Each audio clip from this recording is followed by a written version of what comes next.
बिस्मिल्लाहिर्रहमानिर्रहीम। इय्याका नअबुदु व इय्याका नस्तईन। मेरे पाकिस्तानियों, जिस तरह करण अर्जुन ने दुनिया में धूम मचाई थी, करण अर्जुन आए थे अपनी माँ के लिए, और अब कासम और सलमान आ रहे हैं अपने बाप के लिए। जी हाँ नाज़रीन इकराम, आपने बिल्कुल ठीक सुना। कासम और सलमान अपने बाप की रिहाई के लिए पाकिस्तान आ रहे हैं, और इमरान खान साहब ने जेल में करण और अर्जुन और कासम और सलमान के बारे में क्या बात की, उसकी तफसीलात बताएंगे। उसके बाद बताएंगे कि क्या कासम और सलमान की रिचर्ड गर्नेल के बाद डोनाल्ड ट्रंप से मुलाकात हो गई है, अगर हो गई है तो क्या कुछ तय हुआ। और उसके बाद बताएंगे तहरीक इंसाफ के नायब कप्तान शाह महमूद कुरैशी साहब, उनको जो इंसदाद दहशत गर्दी की अदालत ने 23 जुलाई को जो डॉक्टर यास्मीन राशिद, मियां महमूद रशीद वगैरह को सज़ाएं सुनाई 10-10 साल की, तो उसमें शाह महमूद कुरैशी को बरी कर दिया गया। तो उसमें पीटीआई में भी कोई प्रोपोगंडा शुरू हो गया है, उन पे इल्ज़ामात की बौछार करनी शुरू कर दी है। मतलब क्या अजीब व गरीब किस्म के ये कुछ चंद लोग हैं जो एक इंसान की, एक शख्स की इतनी बड़ी कुर्बानी को एकदम से ये भूल के और बग़ैर तहकीक किए, ख़बर की बग़ैर हकीकत को जानने के इल्ज़ामात की बौछार कर देते हैं। उसकी तफसीलात और हकीकत आपको बताएंगे। अगर चैनल पर नए हैं तो चैनल को लाजमी सब्सक्राइब करें और ज़्यादा से ज़्यादा लाइक और कमेंट करें, ताकि ये आवाज़ मज़ीद ताकतवर होकर आप तक आसानी से पहुंच सके। नाजरीन इकराम, तो आगाज़ करेंगे शाह महमूद कुरैशी साहब की ही खबर से। 23 जुलाई को इंसदाद दहशत गर्दी की अदालत ने तहरीक इंसाफ के कुछ लीडर्स और कुछ कारकुनों को 10-10 साल की सज़ाएं सुनाई, कैद बामुशक्कत सुनाई गई, जिसमें मारूफ नाम cancer survivor iron lady doctor Yasmeen Rashid साहिबा हैं। हम सैल्यूट पेश करते हैं उनकी दिलेरी और बहादुरी और जुर्रत को। उसके बाद मियां महमूद रशीद साहब और काफ़ी सारे इस तरह के नाम मौजूद हैं। तो उसी वक्त, उसी दिन शाह महमूद कुरैशी साहब को उसी अदालत ने बरी कर दिया 9 मई के उन मुकदमात में से। अब एक तो इस तरह की अफवाहें थी कि शाह महमूद कुरैशी साहब को ने डील करके वो जेल से बाहर आ गए हैं। सबसे पहली खबर या पहली बात तो ये है कि शाह महमूद कुरैशी साहब जेल से बाहर नहीं आए, उनको रिहाई नहीं मिली, उनको सिर्फ एक केस में बरी किया गया है, उन पर बेशतर केस मौजूद है। अब दूसरी बात, जब 9 मई होता है तो शाह महमूद कुरैशी पे जो एफआईआर्स थी 9 मई की, वो रावलपिंडी इस्लामाबाद में दहशतगर्दी में शामिल होने की थी, जबकि शाह महमूद कुरैशी 9 मई को कराची में मौजूद थे असद उमर के हमरा। तो जब उन्होंने अपना केस लड़ा तो उनको साबित हो गया कि वो इसमें मुलवस नहीं थे, तो उनको बरी कर दिया गया उस सज़ा में से।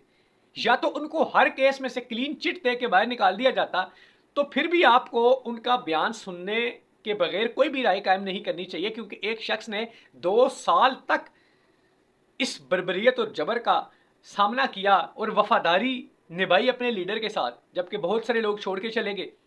तो आप एकदम से किसी बंदे को किस तरह उसकी ट्रोलिंग कर सकते हैं और उसके किरदार पे इल्ज़ाम लगा सकते हैं कि उसने पीटीआई के साथ गद्दारी कर दी, फलां कर दिया, फलां कर दिया। आपको खबर की तहकीक ज़रूर करनी चाहिए, किसी की कुर्बानी को एकदम से डिनाई नहीं करना चाहिए। तो ऐसी कोई खबर में सदाकत नहीं है, ना तो वो जेल से बाहर आए हैं और ना ही किसी किस्म की कोई डील हुई है, और ना ही वो इंसान डील करेगा। अब दूसरी खबर की तरफ आते हैं जो सबसे अहम है।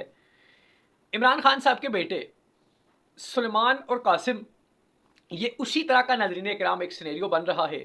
हिंदुस्तान की मारूफ जो मूवी और जिसने बहुत ज़्यादा मकबूलियत हासिल की, वो थी करण अर्जुन। उसमें जब उनकी माँ अकेली रह जाती है, तो उन पे जब वो जुल्म और जबर हो रहा होता है उसकी माँ पे, तो वो उसकी एक ही ज़िद होती है कि मेरे करण अर्जुन आएंगे, मेरे करण अर्जुन आएंगे। तो at the end of the day उसके करण अर्जुन आते हैं और आके अपनी माँ को इंसाफ दिलाते हैं। At the same time Pakistan में इमरान खान साहब का जो कुछ लीडर तो उन्हें छोड़ के चले गए, कुछ लीडर्स उनके लिए अभी तक जेल में मौजूद हैं, लेकिन उनकी फैमिली जो है, उनकी वाइफ भी जेल में है, उनकी बहनें मुसलसल जेलों के चक्कर काट रही हैं। कभी मेहरबानी करके किसी एक को मिलने दिया जाता है, कभी मिलने ही नहीं दिया जाता। खान साहब का भाई कोई है नहीं है। तो अब उनके बेटे जो कि यूके में वहीं पे रहते हैं, वहीं पे पले बड़े हैं अपनी माँ के साथ, उनको इमरान खान साहब ने सख्ती से मना किया था कि आपने पाकिस्तान नहीं आना, क्योंकि जब इमरान खान साहब को गोलियां लगी थी तो उनके बेटे आए थे और उन्होंने फिर उन्हें मना किया था कि इसके बाद आपने पाकिस्तान नहीं आना, आपको भी खतरा है। तो लेकिन अब उन्होंने अपने बाप को पैगाम भेजा कि हम आपसे पूछ नहीं रहे कि हम आएँ या ना आएँ, हम आपको इन्फॉर्म कर रहे हैं कि हम आ रहे हैं पाकिस्तान। और पाकिस्तान आने से पहले वो अभी अमेरिका में मौजूद है, वहाँ पे उन्होंने बहुत बड़ी-बड़ी मुलाकातें की जिसकी पूरी दुनिया में धूम मची है। और पाकिस्तान में कुछ हलकों में बड़ा गम गुस्सा पाया जा रहा है उन मुलाकातों को लेकर, बड़ा खौफ दिखाई दे रहा है कुछ सियासी पार्टीज़ में भी। आप जानते होंगे डोनाल्ड ट्रंप के जो खसूसी एलजी जो रिचर्ड गर्नेल, वो कुछ टाइम पहले ट्वीट किया करते थे फ्री इमरान खान, फ्री इमरान खान। तो पाकिस्तान में बड़ा रोला पड़ता था, फिर उनको किसी हिकमत की वजह से अमेरिका में रोका गया कुछ देर के लिए। अब इमरान खान के बेटे कासिम और सुलेमान के साथ जब उनकी तस्वीर वायरल हुई और जब उन्होंने ट्वीट भी किया कि अपने बाप को इंसाफ दिलाने के लिए और इंसानी हकूक़ की खातर इनकी ये कोशिश को हम जो सपोर्ट करते हैं और हम इनके साथ खड़े हैं, तो उस तस्वीर ने और उस पैगाम ने बहुत ही ज़लज़ला बपा कर दिया पाकिस्तान के सियासी हलकों में भी। तो अब उसके बाद जो खबर आई वो उससे भी बड़ी और शदीद नौयत की है। वो ये है कि सुलेमान और कासिम की डोनाल्ड ट्रंप से मुलाकात होने जा रही है। जी हाँ, कुछ मीडिया चैनल इसको रिपोर्ट कर रहे हैं कि मुलाकात होगी, उसमें फ़लाँ फ़लाँ फ़लाते हो गया। ऐसी कोई बात नहीं है, अभी तक मुलाकात नहीं हुई। हम आपको कभी भी गलत खबर नहीं देंगे, लेकिन ये मुलाकात होने जा रही है, इसके कई इम्कानात हैं।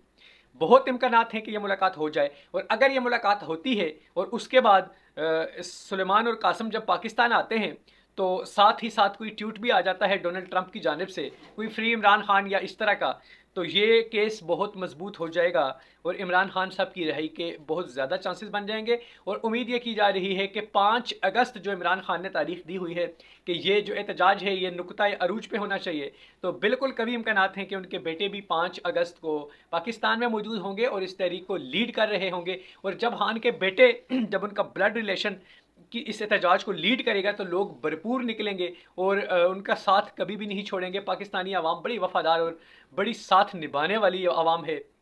आप देख सकते हैं पाकिस्तान हिंदुस्तान की जो जंग हुई उसमें पाकिस्तानियों ने बिला तफरीक बग़ैर किसी सियासी इख्तलाफ या किसी भी चीज़ के एक हो गए सारे के सारे और अपनी फ़ौज के साथ बिल्कुल शाना बशाना खड़े हो गए, जिसकी वजह से हिंदुस्तान को शिकस्त हुई। और उम्मीद करते हैं कि पाकिस्तानी आवाम हर मुश्किल टाइम पे इसी तरह यकजा होकर पाकिस्तान के लिए खड़ी होगी। अपना और अपने चैनल का बहुत सारा ख्याल रखिएगा। इजाज़त दीजिए। अस्सलामु अलैकुम व रहमतुल्लाह।